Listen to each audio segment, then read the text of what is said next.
Romo atau Nah ini awam Romo. atau dari mana? Ini masih awam.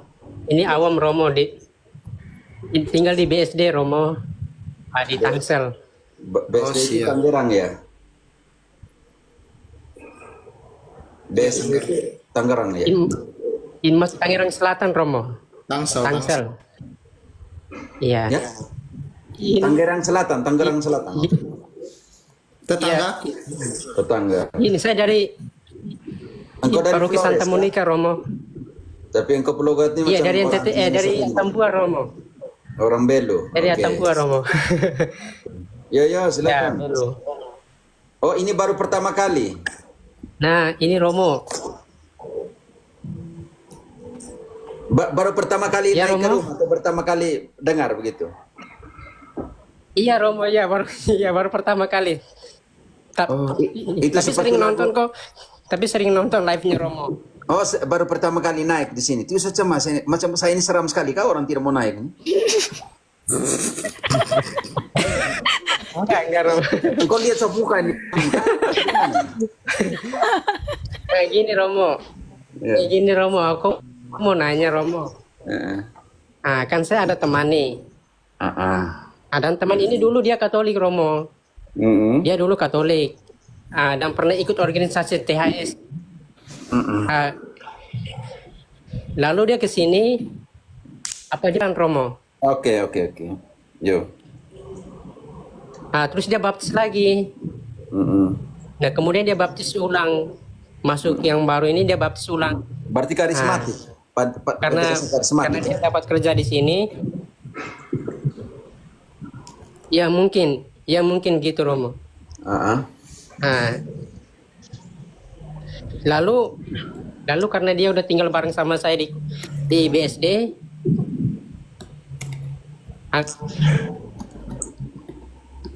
aku ajak dia ke ini gereja Santa Monica, gereja Katolik lah. Terus aku bilang, kamu boleh ikut gereja di sini, tapi kamu jangan ikut komuni. Terus dia tanya, ini emangnya kenapa kalau nggak boleh terima? Ya karena aku cuma jawabnya satu doang. Karena kamu sudah bukan Katolik. Itu doang Romo aku jawabnya. Nah, aku minta tanggapan Romo gimana Romo? Tanggapan Romo terhadap teman saya ini Romo. Oke. Ya, saya bisa mengerti. Yang pertama, pembaptisan dalam kitab suci tidak ada dua pembaptisan, satu pembaptisan. Jadi pembaptisan di kedua itu tidak dianggap. Bisa mengerti? Secara di kitab suci tidak ada lagi pembaptisan yang lain, hanya satu pembaptisan. Oh, yo, engkau bantu juga kalau gitu. Teresa sudah pergi. Buat. Berapa? Efesus 4 ayat 5. Berapa pembaptisan? Jadi itu pendeta-pendeta yang dibaptis orang-orang kembali itu saya kesian sekali. Mereka tidak baca kitab suci kah? Paulus bilang satu pembaptisan saja. Efesus 4 ayat 5. Satu Tuhan, satu iman, satu baptisan. Selesai. Berapa pembaptisan di situ, Avatar, saudaraku? Ini satu kali Romo. Ya, satu kali. Tidak ada kedua. Berarti pendeta yang membaptisan orang kembali itu tidak tahu mereka baca kitab suci atau tidak. Oke, yang kedua. Tentang Ekaristi. 1 Korintus 11 ayat 27. Apakah layak atau tidak layak? Dan kalau tidak layak, apa yang terjadi? 1 Korintus 11 ayat 27. Jadi, siapa saja dengan cara yang tidak layak makan roti atau minum cawan Tuhan, ia berdosa terhadap tubuh dan darah Tuhan. Sekarang kita pakai standar moral, layak atau tidak layak. Dia sudah di sana, di karismatik. Dia pergi ibadah di sana, Avatar. Begitu. Dia meninggalkan imannya yang pertama. Begitu, Avatar? Iya. Atau dia sudah kembali ke gereja Katolik? Kalau untuk sekarang dia belum kembali. Kalau begitu, Tapi waktu minggu lalu. Oke, sebentar. Kalau dia belum kembali, kalau kembali ada prosesnya. Kalau dia belum kembali, ayat ini mengatakan, barang siapa yang tidak layak menerima cawan Tuhan dan tubuh Tuhan, berdosa kepada tubuh dan darah. Karena itu ayat 28, apa yang harus dia buat? Karena itu, hendaklah tiap-tiap orang menguji dirinya sendiri, dan baru sesudah itu ia makan roti dan minum dari cawan itu. Kalau dia tidak mengakui, pergi terima, dia tidak mengaku bahwa itu tubuh dan darah, ayat 29 menjawabnya. Sebab siapa yang makan dan minum tanpa mengakui tubuh Tuhan, ia mendatangkan hukuman atas dirinya. Nanti takutnya ayat 30 banyak orang yang Sebab itu banyak di antara kamu yang lemah dan sakit, dan tidak sedikit yang meninggal. Avatar, engkau telah benar. Engkau menegur supaya dia lihat dirinya. Kenapa? Karena itu adalah mandat agung dari para Rasul. Yakobus 5 ayat 19-20. Engkau tegur dia. Kamu sudah ke sana, lalu sekarang kau mau komuni. Kamu sudah mengaku dosa, belum mengaku dosa. Kau belum kembali kepada gereja Katolik. Dia harus pergi omong kembali dengan Romo untuk kembali lagi memperbaharui janji pembaptisannya. Dia harus kembali lagi mengaku dosa dan semuanya itu. Dan posisi saya lihat, tadi engkau tanya, posisimu benar atau tidak? Iya, posisimu benar menurut Yakobus 5 ayat 19-20. Menegur mereka yang bengkok di dalam kebenaran. Romo. Sebentar kita baca Aku baca ayat dulu. dulu. Oke ya. Yakobus 5 ayat 19-20. Saudara-saudaraku, jika ada di antara kamu yang menyimpang dari kebenaran, dan ada seorang yang membuat dia berbalik, ketahuilah bahwa siapa yang membuat orang berdosa berbalik dari jalannya yang sesat, ia akan menyelamatkan jiwa orang itu dari maut dan menutupi banyak dosa. Avatar, kalau engkau tadi tanya posisimu, yang tadi pertanyaan pertama, jawaban pertama kita omong tentang, jawaban pertama untuk tentang posisi dia. Kalau dia mau terima, yang sekarang posisimu, Yakobus itu posisimu, engkau tegur dia, engkau sudah tinggalkan imanmu, engkau seperti ini, dibaptis di sana, sekarang engkau datang ke sini misa, mau terima komuni, engkau tegur itu sudah benar sekali, karena engkau ingin menyelamatkan jiwanya juga. Avatar, silakan. Iya, Bu. Ya, Romo. Gini, dan aku pernah kasih masukan sama temanku ini. Nah, gini masukanku begini, Romo. Aku kasih perumpamaan seperti ini, seperti Tuhan Yesus mengatakan bahwa ada seorang raja yang mengadakan pesta. Kemudian si raja ini dia mengundang semua orang untuk datang menghadiri pestanya. Aku kemudian bilang begini, kamu itu seperti orang di luar.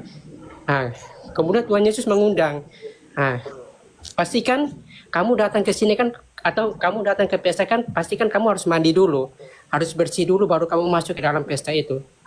Sama halnya dengan perayaan Ekaristi, nggak mungkin kamu dengan keadaan yang kotor, terus kamu datang menerima tubuh Kristus. Nah, aku pakai perumpamaan seperti itu. Lalu yang kedua, aku bilang gini, kamu dulu sudah di jalan yang benar. Kemudian kamu keluar. Terus aku tanya, apakah kamu waktu dulu itu kamu paham tentang iman Katolik, atau kamu kesini karena kamu ikut ibadah di situ, karena begitu indahnya doanya, nyanyinya, sama khotbahnya yang menarik, makanya sehingga kamu pindah. Terus yang temanku jawab bilang begini, iya karena doa dan nyanyinya. Terus aku bilang begini, kamu tunjukkan ke saya ini suatu ayat yang mengatakan bahwa Tuhan Yesus dia menerima orang yang begitu pujiannya indah dengan doanya indah, itu di mana ayatnya? Tapi dia nggak jawab, Romo, karena memang saya bilang itu memang nggak ada ayatnya. Kecuali kamu datang dan berkumpul di dalam gereja Katolik ini, dan kamu terima tubuh Kristus. Yang itu yang dan itulah yang Tuhan Yesus yang menghendaki. Karena harus makan tubuhnya dan minum darahnya.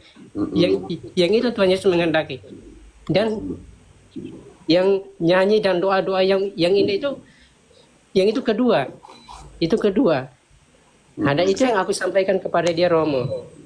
Gimana tanggap? Apakah menurut Romo, apakah yang aku sampaikan ini apakah kurang maksudnya apakah kurang tepat atau gimana, Romo? Sudah baik. Hanya pakai cara yang penuh cinta. Kita pakai cara ini. Paulus bilang begini, cara yang harus kita Iya, Romo, iya. dengan penuh kesabaran. 2 Timotius 2 ayat 23-26. Pakai cara penuh kasih. 2 Timotius. Pio, ini untuk kau juga. 2 Timotius 2 ayat berapa, Romo? 2 Timotius 2 23 sampai 24. Ini untuk kau 23 sampai 26. Ini untuk engkau juga, ya. Iya. 2 Timotius 2 ayat 23 sampai 26. Hindarilah persoalan-persoalan yang dicari-cari, yang bodoh dan tidak layak. Engkau tahu bahwa persoalan-persoalan itu menimbulkan pertengkaran. Sedangkan seorang hamba Tuhan tidak boleh bertengkar, tetapi harus ramah terhadap semua orang.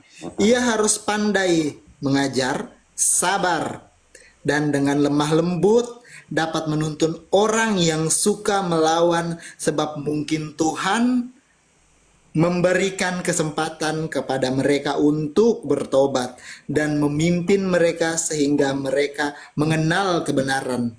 Dan dengan demikian mereka menjadi sadar kembali karena terlepas dari jerat iblis yang telah mengikat mereka pada kehendaknya. Jadi Om Avatar pakai selalu prinsip kemanusiaan. Oke. Kalau memang sudah susah, maka Yesus suruh Santo Yohanes tulis kepada Wahyu 3 ayat 19. Kalau memang sudah susah yang relativisme, baca dari ayat 14-nya. Wahyu 3 ayat 14. Judul perikopnya, kepada jemaat di Laodikia. 14. Tuliskanlah kepada malaikat gereja di Laodikia.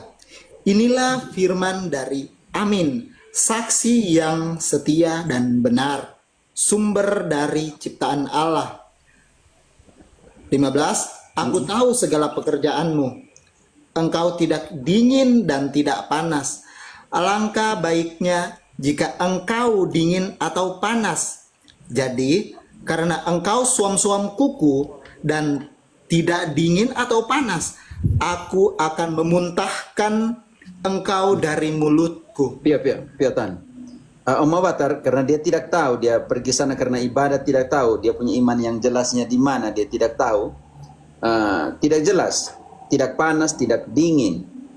Terhadap mereka seperti ini, Yesus bilang kepada Santo Yohanes, ayat 19. Ini yang Pio yang selalu pakai cara ini. Siapa yang kukasihi, ia kutegur dan kuhajar. Sebab itu bersungguh-sungguhlah dan bertobatlah. Oke. Sekarang Om Avatar, kita sudah ada di depan pintu nih. Kita ketuk nih, ada ketuknya keras, ada ketuknya halus. Ayat 20, Pio. Lihat, aku berdiri di depan pintu dan mengetuk. Jikalau ada orang yang mendengar suaraku dan membukakan pintu, aku akan masuk menemui dia dan makan bersama dia dan ia bersama aku. Oke, di situ lebih kepada makan, bukan untuk menari-menari ya. Avatar, aku ada di depan pintu mengetuk. Iya, Kalau engkau mendengarkan dan membukakan pintumu, maka aku akan masuk berjamu, makan, perjamuan dengan engkau. Bukan teriak-teriak loncat-loncat di situ ya. Tapi makan ini untuk hidup, untuk keselamatan. Barang siapa makan tubuhku dan minum darahku akan hidup selamanya. Dagingku adalah benar-benar makanan dan darahku adalah benar-benar minuman. Aku akan masuk dan kita melakukan perjamuan. Di situ omong tentang perjamuan. Ini nih Pio nih kalau ketuknya ketuk pakai pemukul jadi keras sekali pintunya. Ini jadi soal ini. Oke, Avatar seperti itu.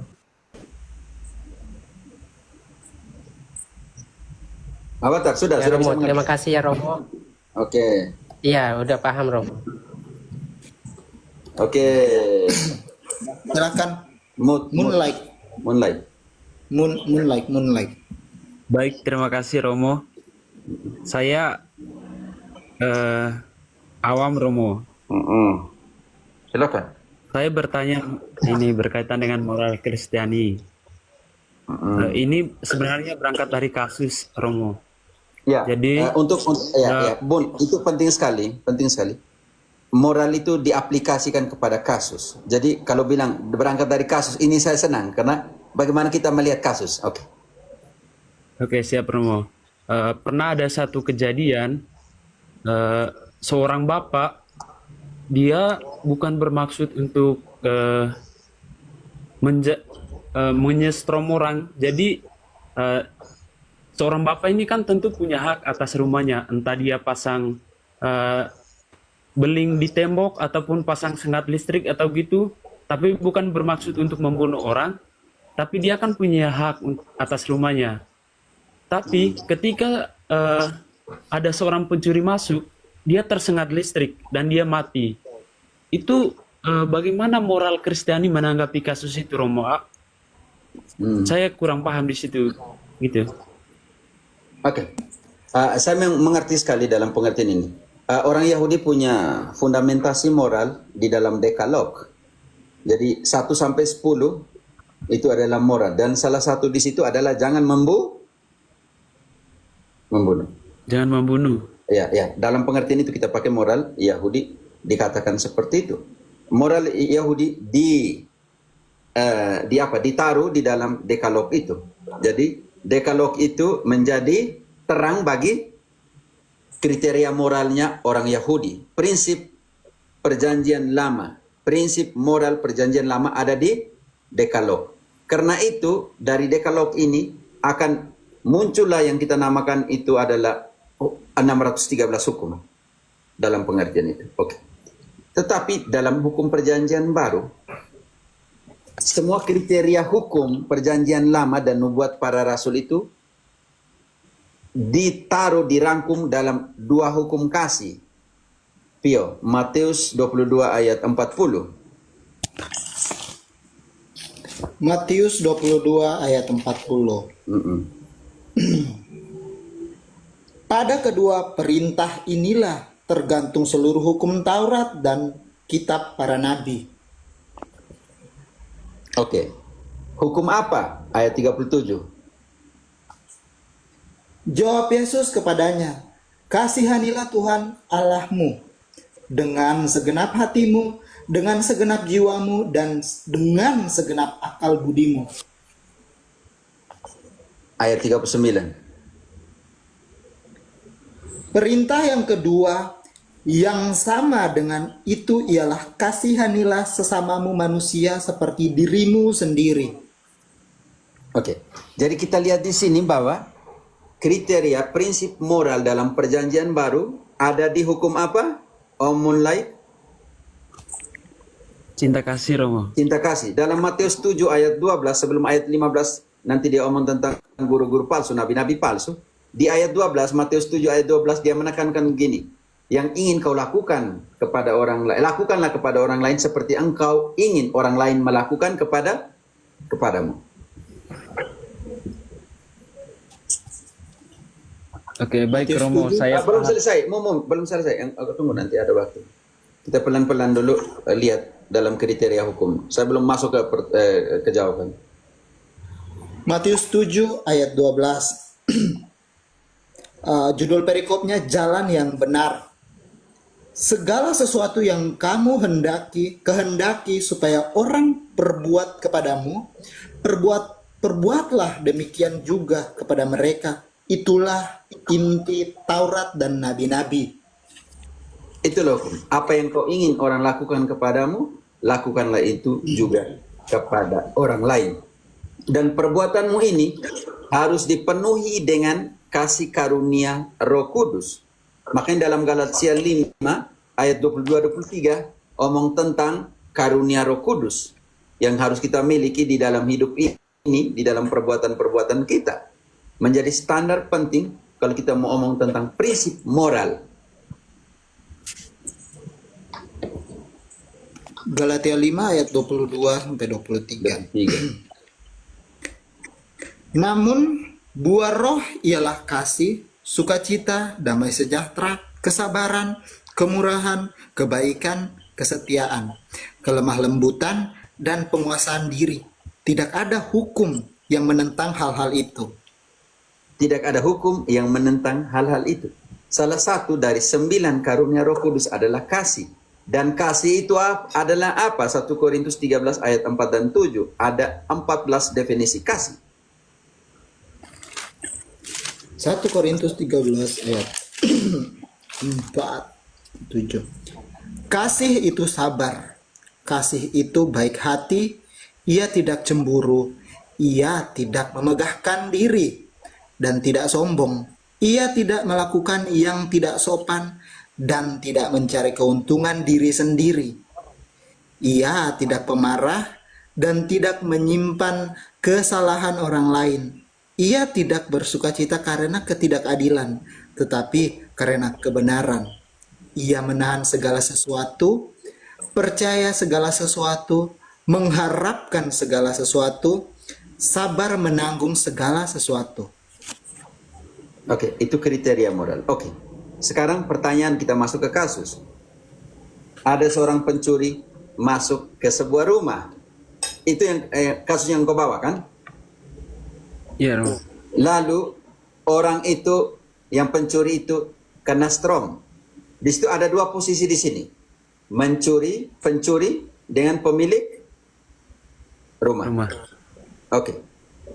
Yang pertama dari segi pemilik rumah, yang tadi engkau katakan, pemilik rumah dia akan melakukan sesuatu untuk rumahnya. Bisa mengerti itu?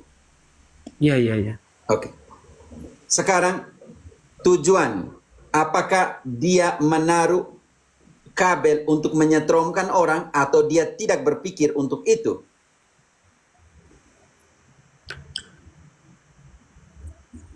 Dia berpikir untuk meminimalisir kejahatan gitu, entah itu yang datang berupa hewan buas ataupun ya termasuk pencuri itu juga, Romo. Oke. Jadi tujuan dari dia yang dia buat adalah bukan untuk membunuh orang. Bisa mengerti? Bukan. Iya. Karena di situ dia takut nanti ada binatang buas masuk atau juga pencuri masuk. Oke. Kita lihat dari motivasinya dulu. Walaupun motivasinya baik ini, konsekuensinya adalah kematian dari Seseorang. Manusia. Itu sesama manusia. Itu yang mau langsung, artinya dia berpartisipasi secara tidak langsung atas kematian. Kita lihat dulu itu pelan-pelan. Kita pakai hukum moral nih. Kita bedah dulu pencuri. Kenapa pencuri masuk rumah orang? Mulai. Iya. Itu motivasi dari pencuri, Ya. kita nggak tahu, Romo. Ya, yang pertama pencuri. Kata pencuri. Kenapa pencuri masuk rumah orang? Untuk Mencuri. mencuri. Oke. Untuk mencuri ini, dia menghalalkan semua cara. Yang pertama, masuk ke rumah orang tanpa melalui pintu, itu sudah salah atau belum tidak salah? Secara moral. Sudah salah. Yang kedua, masuk rumah orang untuk mencuri, salah atau tidak salah secara moral? Salah. Oke. Yang ketiga, mencuri secara teologi Kristen, dosa atau tidak dosa? Dosa. Oke. Sekarang yang kita namakan itu adalah discernment hukum. Memposisikan 2 hal itu dengan melihat yang baik dan yang tidak baik. Makanya yang kita masuk sini yang namanya moral minus malum. Kebaikan terbesar dan keburukan terkecil. Pemilik rumah untuk menjaga rumahnya, tetapi dia menggunakan cara seperti ini. Oke, taruh kabel telanjang. Walaupun dia punya pikiran adalah untuk menjaga rumahnya supaya pencuri jangan datang dan apapun binatang buas atau pencuri jangan lewat di situ dan masuk rumahnya, tetapi ada konsekuensi kematian. Itu dari segi pemilik rumah. Dari segi pencuri, ternyata dia punya motivasinya semuanya negatif. Kalau engkau pertanyaan saya, dalam posisi moral ini bagaimana? Ada satunya hukum kasih, ada satunya bagaimana moral ini diterapkan.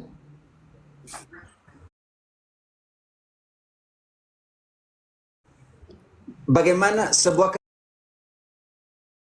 kejadian meringankan. Contohnya, kita ambil kasus. Dalam kasus operasi sesar untuk partus. Di situ dokter akan tanya suaminya. Apalagi dokter itu Katolik. Dia bilang begini, dalam tindakan operasi sebentar ada konsekuensi. Pakai yang susah nih, yang susah karena harus menyelamatkan satu orang. Tetapi dokter Katolik akan mengatakan dalam tindakan partus nanti ada konsekuensi terburuk, yaitu satu mungkin akan meninggal. Tetapi dokter Katolik akan mengatakan, saya akan berusaha supaya dua-duanya hidup. Tetapi dalam tindakan berat ini ada satu konsekuensi yang mungkin akan datang, yaitu harus satu yang diselamatkan. Pertanyaan di sini kepada sang suami, dalam kasus yang paling berat, harus satu yang diselamatkan dan satu harus tinggalkan. Artinya engkau sebagai suami mau pilih yang mana? Istrimu atau anaknya? Pendeta, bagaimana pilih ini? Mamanya yang hidup. Ya, mama yang hidup. Engkau bilang mama yang hidup. Tapi bagaimana dengan anaknya?